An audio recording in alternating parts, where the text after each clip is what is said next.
That's why I think Pillars of the Earth was based on Vézelay, because Thomas Beckett's in it. Yeah. Well, it's going to be a TV series. Apparently so. I can't wait Yes. to watch it. Yes. Have you read the second one? No. World Without End? No. It's different. It's still a very good book, but it's nowhere near as good. Yeah. Yeah. Sorry. In the road. When you walk down the road, they're bronze.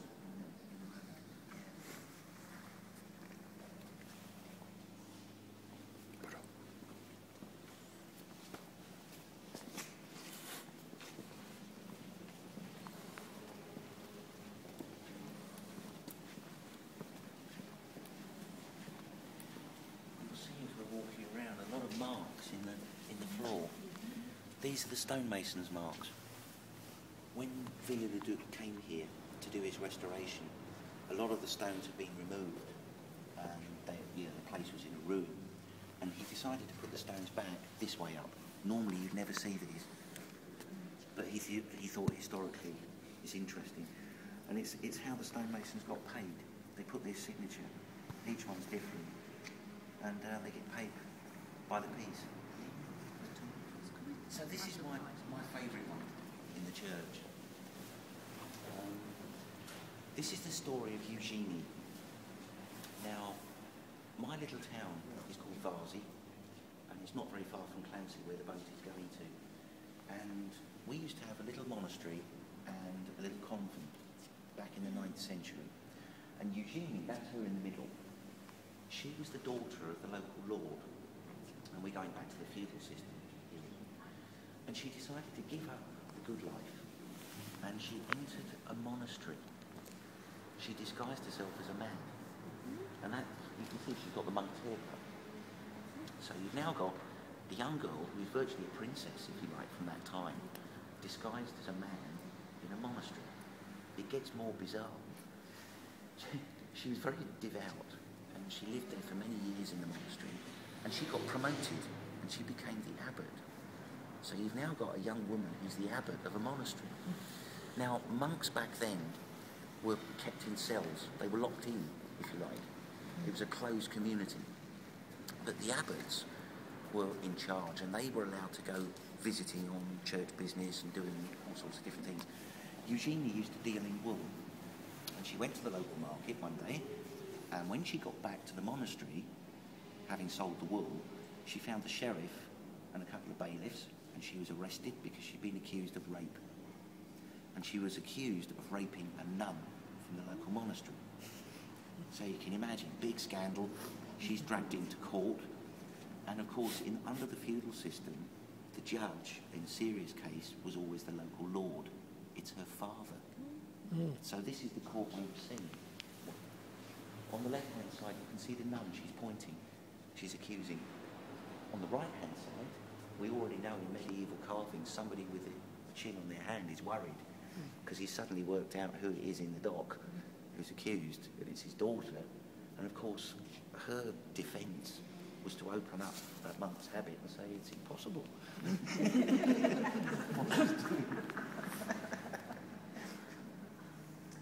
She wasn't allowed back to the monastery. She entered the convent afterwards. It's a great story, isn't it? Because Sorry? the other hand, she was accusing of being acting as a man. No, she was accusing her of rape. Yeah, I know, but Yeah. she already was in a crisis because she was just acted as a man. Yes, And that's was right. she be punished for that? No, but she entered the monastery, the convent afterwards. Yeah. It's just a great story. Just to bring you fully up to date, the convent which she then entered is now our local bar. Your local bar? Yeah, yeah. You go in and it's stone vaulted like this. Yes. Yeah, it's quite amazing. Every night they salute for her. I'll finish up at the front. I told you, all is like the movie in that time.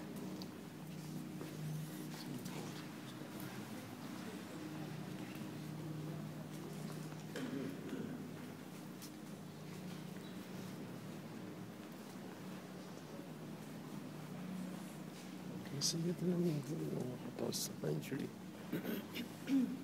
واقعا جالبه.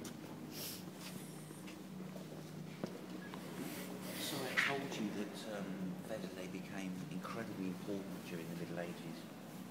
And in 1146, it was here that Saint Bernard was recruited by the Pope to preach the Second Crusade. And you had a statue of Saint Bernard there. You can imagine at the foot of the hill, a couple of 100,000 crusaders. And Saint Bernard was saying, God wills it, off to Jerusalem. That was a complete disaster. And so they had a third crusade, and it was here that Richard the Lionheart and Philip Auguste of France, the two armies came together before they set off for Jerusalem. That's how important Vézelay was. Today it's in the middle of nowhere. Just in front of that we've got a little wooden cross here. These crosses you've seen are not the Stations of the Cross. In 1946 there was a peace crusade. Of course it was 1 year after the Second World War had finished, and it was 800 years after the Second Crusade left Vézelay. And these crosses were brought from all over France, or all over Europe I should say. About 40,000 people came, and it was for peace after the Second World War. This particular cross was bought by German prisoners. It's damaged because it was made from wood from a bombed house. Yeah. So after my tour, if you want to visit the crypt, you'll find the entrance just down here, and you'll see the relic of Mary Magdalene. They say it's a rib bone. Now, whether or not it's Mary Magdalene's, DNA testing wouldn't tell you anything they don't know. But the monks here say that it's the faith that counts, whether or not it's genuine. This is a little bit like Lourdes. People come here to get healed with the relic. Yeah. So just to finish off,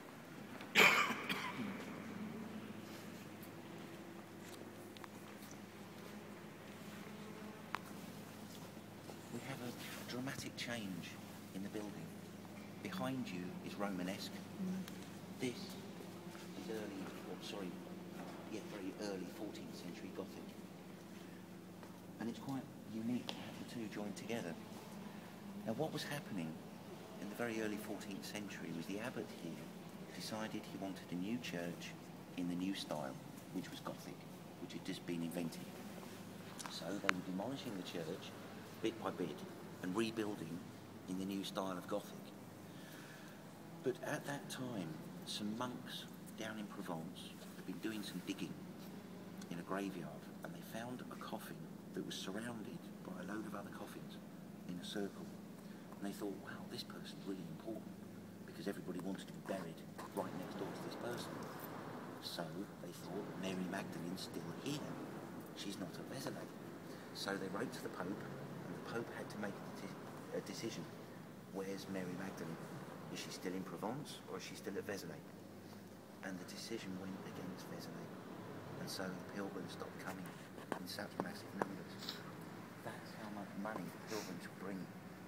The money ran out. They couldn't carry on with the new building program. Yeah, quite amazing, isn't it? This is different in that you haven't got the carvings with the stories. What you've got here is numbers. The total number of pillars here is 144 for the 144,000. This is the revelation in stone of the Apocalypse. Around the choir, we've got the number 11, and if you look at the second pillar, the Master Mason's doubled up to, and it's 11 because it's 12 minus 1 because of Judas. The colonnades, which are the pillars fixed to the wall that go up to the vaulting, there's 8 groups of 3, which gives you 24 for the 24 elders. The vaulting is in groups of 7 for the 7 lamps of fire. It goes on and on to all numbers. It's very clever.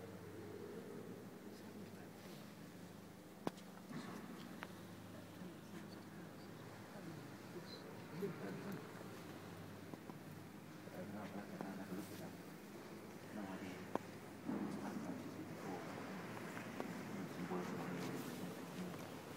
There's some other odd things which they put in to, if you like, keep the congregation interested during sort of long Latin boring sermons.